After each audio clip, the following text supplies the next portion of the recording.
Bom dia, paz do nosso Senhor Jesus a todos vocês, irmãos e irmãs, amigos aqui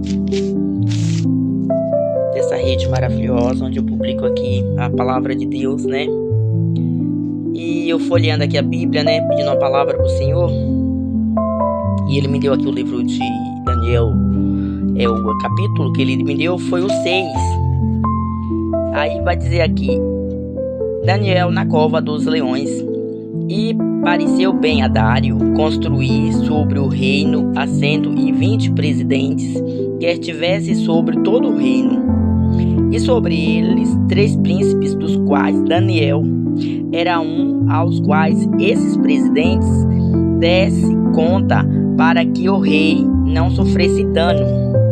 Então mesmo Daniel se distinguiu desses príncipes e presidentes, porque nele havia um espírito excelente, e o rei pensava construí-lo sobre todo o reino.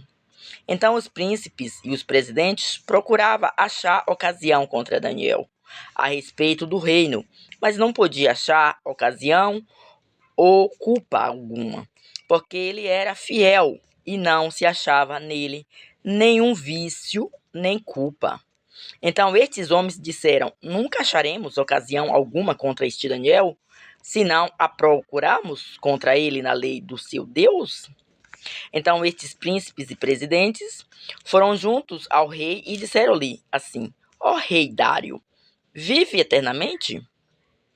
Todos os príncipes do reino, os prefeitos e presidentes, capitões e governadores, tomaram conselho a fim de estabelecerem um edito real e fizeram firme este mandato: que qualquer que, por espaço de 30 dias, fizer uma petição a qualquer Deus ou a qualquer homem, e não a ti, ó rei, seja lançado na cova dos leões. Você está entendendo aqui esse texto comigo, irmãos? Daniel foi um dos quais, né, foi levado a cativo e ele foi parar dentro do palácio do rei Dário. Só que Daniel era diferente dos demais. Por quê? Porque Daniel tinha um espírito excelente de comunhão com Deus. Daniel se santificava. Daniel era separado. Ele não se misturava. Então, os opostos, vendo as atitudes de Daniel, ficaram incomodados, né? Porque tudo que Daniel fazia era destaque. Então eles tramaram contra Daniel para ver se Daniel tinha alguma falha. Mas mesmo assim, quando Deus está no controle na nossa vida, Ele está à frente, podem armarem o que quiser, fazer o que quiser. Porque o livramento de Deus vai chegar tanto para mim quanto para a tua vida, né? Então, juntaram-se essas pessoas para querer contaminar o jovem Daniel. Mas Deus, ele é poderoso. Ele sempre defende os seus. Aqui no 11 vai dizer: então aqueles homens foram juntos e acharam Daniel orando e suplicando diante do seu Deus. Então se apresentaram e disseram ao rei: no tocante ao mandamento real, porventura não assinaste o edito, pelo qual todo homem que fizesse uma petição a qualquer Deus ou a qualquer homem por espaço de 30 dias, não a ti, rei, seria lançado à cova dos leões? Respondeu o rei e disse: esta palavra é certa, conforme a lei dos medos e dos persas, que se não pode revogar. Então responderam e disseram diante do rei: Daniel é que dos transportados de Judá não tem feito caso de ti, ó rei, nem do edito que assinaste. Antes 3 vezes por dia faz sua oração. Então Daniel, ele não temeu ao edito que foram feito. Daniel, ele não prostou diante daquela lei, mas ele continuou orando a Deus e ainda aumentou a oração, né? Oh, glória, aumentou as horas de orar, né? Ele redobou. Ele não teve medo daquelas ameaças, porque ele sabia qual era o Deus que ele confiava. Oh, glória, aleluia. Que venha ser assim conosco hoje, povo de Deus. E tu ainda que não se intitulou um povo de Deus, tu que ainda não fez uma aliança com Deus. É tempo de fazer para que você fique protegido, que você fique imunizado do que o mundo. Ai, meu Deus.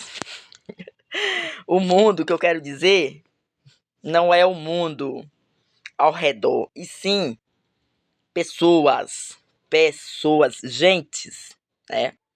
Porque tem gente de todos os tipos, pessoas de todos os tipos, né? Pessoas más, pessoas ímpias, pessoas boas e assim por diante. Mas não queira ser a ímpia, não queira se amar, não queira ser o perverso, queira ser o justo, o reto, o correto. Amém, glória a Deus. Então, como eles viu que Daniel não obedeceu o edito, pegaram Daniel e jogaram numa cova cheia de leões famintos. Mas quem estava lá com os leões?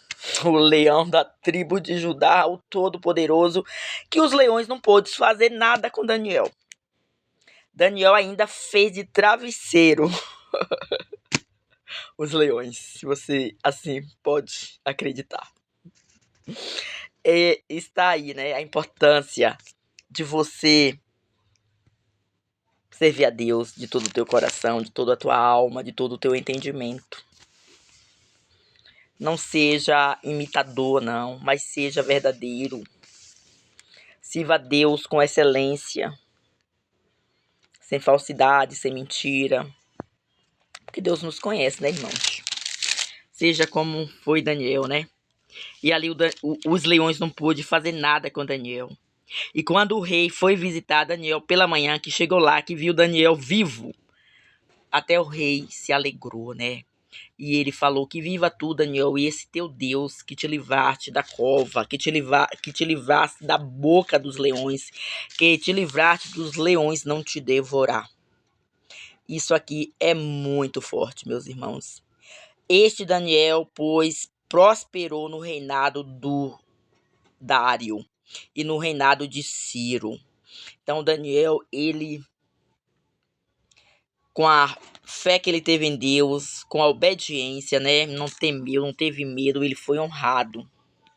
Que assim que sejamos nós, se a gente esteja enfrentando uma luta a qual os nossos olhos parece que não vai ter jeito, mas se a gente colocar nas mãos do Senhor e confiar, vai ter jeito, né? Porque esse Deus que deu livramento dos leões, devorar Daniel, é o Deus que pode dar qualquer livramento para um filho, para uma filha que confia nele, que busca nele, que ora, que persevera, né? Que louva e dá louvor, adoração ao Todo-Poderoso. Oh, glória, aleluia. Aleluia. Ele tudo faz, tudo pode. Lá em 2 Crônicas também, no 16.9, né? Vai dizer assim, cujo coração é perfeito para com ele. Que a gente tem que ter um coração perfeito para com Deus, porque quando vierem as adversidades, o Senhor seja o nosso advogado, o nosso defensor, aquele que passa na nossa frente e dá o livramento. Amém? Que vocês possam fazer uma reflexão melhor, tirar conclusão e que Deus possa abençoar todos vocês. Glória a Deus.